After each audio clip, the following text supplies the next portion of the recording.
Video instruktažas, ką reikia žinoti prieš važiuojant su kartingu. Kojos ir rankos laikom visą laiką mašinoje, iš mašinos ištraukinėti negalima.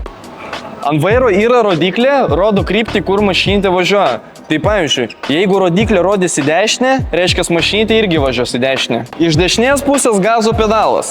Tai kad važiuoti reikia paspausti, kad stabdyti reikia atleisti. Kai pradėsite važiuoti, gazą spauskite po truputį, kadangi jis yra labai jautrus, tai kad iškart kur nors nenuskristumėt. Rankinis tam, kas lysti iš šono. Kaip jo naudotis? Važiuojate ne ant didelio greičio ir po truputį užtraukinėjate rankinį iki galo.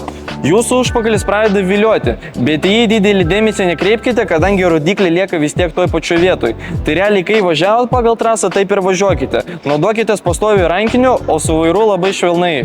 Jeigu matote, kad jau pradeda apsukinėti, tada paleiskite rankinį, kad išsitiesint, arba tokiu būdu reguliuokite slydimo kampą.